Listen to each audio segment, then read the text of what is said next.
অসংখ্য লেয়ারযুক্ত এই মুচমুচে প্যাটিসটি আমি কিন্তু চুলায় বানিয়েছি। কি বিশ্বাস হয়?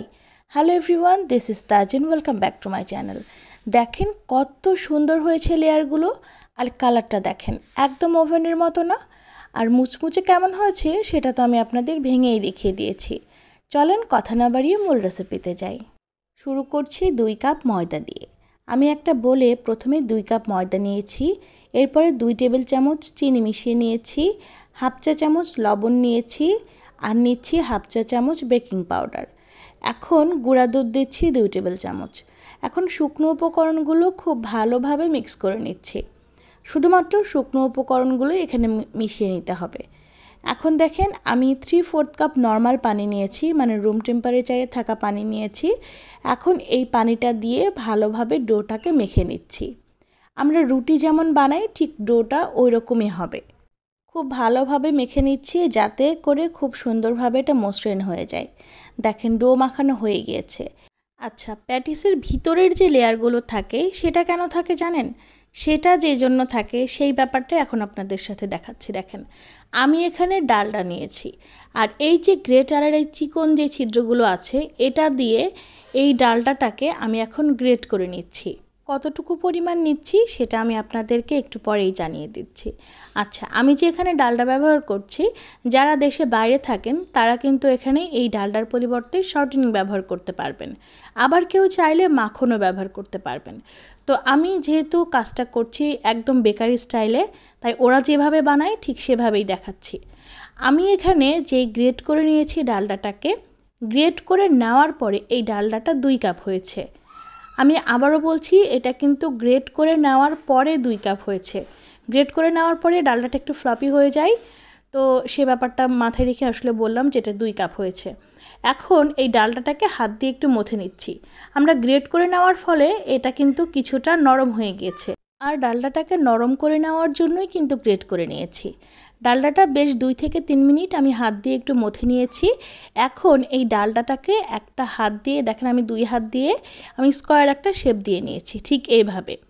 এখন যেই ডোটা আমি মেখে রেখেছিলাম সেই ডোটা আমি এখন এখানে একটা রুটির মতো বেলবো। প্রথম পর্যায়ে একটু এটা মোটা করেই বেলতে হবে। আর আমি এখন কাজটা কিভাবে করছি সেটা আমার মনে হয় আমি বলার থেকে আপনারা দেখে নিলেই খুব ভালো বুঝতে পারবেন। তো দেখেন আমি প্রথমেই এরকম একটা পরোটার মতো বানিয়ে নিয়েছি। তারপরে যে স্কোয়ার শেপের একটা ডালডার ডো রেখেছিলাম সেটা মাঝখানে দিয়ে আমরা পরোটার ভাত যেভাবে দিই ঠিক সেইভাবে দিয়ে নিয়েছি। এখন বেলুন দিয়ে এভাবে হালকা করে প্রথমে চাপ দিয়ে একটু প্রেস করে চ্যাপটা করে নিতে হবে। তারপরে আপনি এরকম বেলুনি দিয়ে ভালোভাবে বেলে নেবেন। আমি এগুলোকে ঠিক স্কোয়ার শেপ করেই বেলে নেওয়ার চেষ্টা করছি। তো আমি এটা খুব ভালোভাবে বেলে নিয়েছি। আর বারবারই যদি দেখেন যে একটু আঠালো হয়ে আসছে, উপর থেকে কিছুটা করে ময়দা ছিটিয়ে নিতে হবে। বেলে নেওয়া হয়ে গেছে। এখন আমি একটা ভাঁজ দিচ্ছি, এটা একটু খেয়াল করেন, এটা কিন্তু খুব গুরুত্বপূর্ণ। 2 পাশ থেকে একটুখানি ভাঁজ করে নিয়েছি, তারপর মাঝখান থেকে বরাবর ভাঁজ দিয়েছি।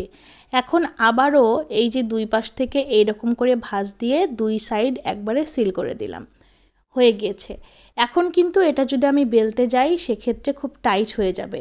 কিন্তু এটা যদি এখন 15 মিনিট রেস্টে রাখি এবং 15 মিনিট পরে আমি আবারও এটা বেলতে শুরু করি, তাহলে কিন্তু আবারও এই ডোটা সফট হয়ে যাবে এবং আমার বেলতে খুব সুবিধা হবে।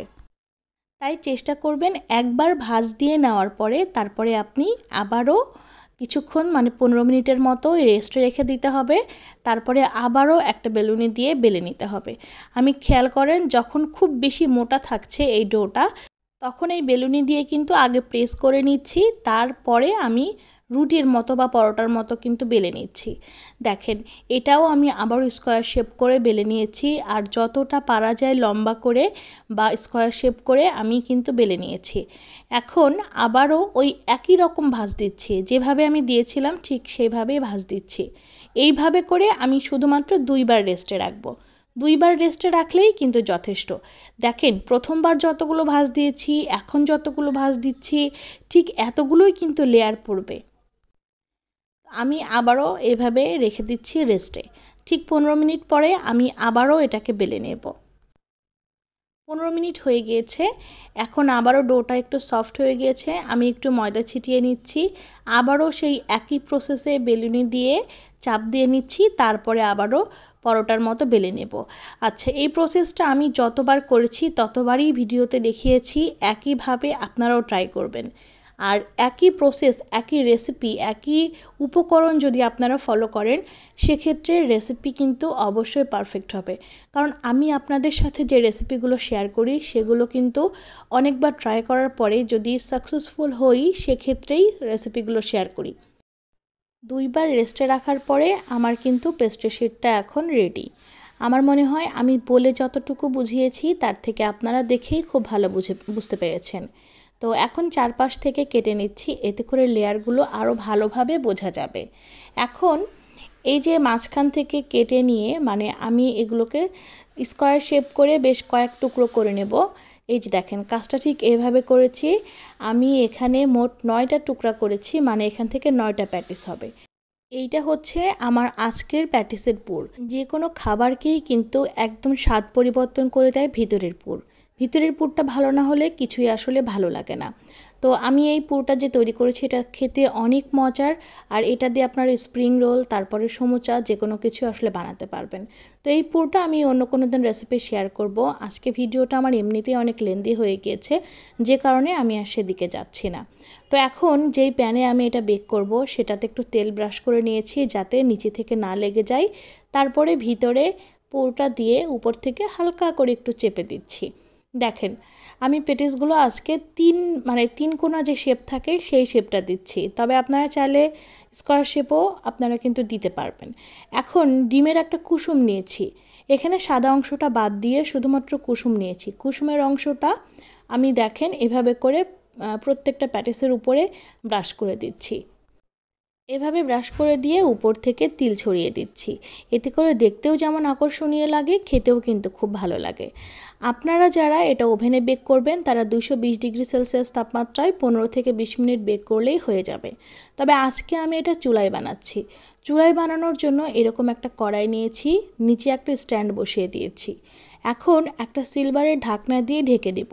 সিলভারের হাঁড়ি কড়াইতে যদি আপনারা কখনো কোনো কিছু বেক করেন, সেক্ষেত্রে উপর থেকে নিচ থেকে দারুণ একটা কালার আসে, একদম ঠিক ওভেনের মতো।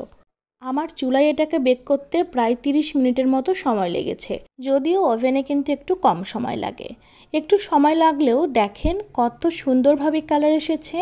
এটাও যে বললাম, আপনারা যদি সিলভারের হাঁড়ি ঢাকনা কিছু ব্যবহার করেন সেক্ষেত্রে দেখবেন এত দারুণ কালার এসেছে।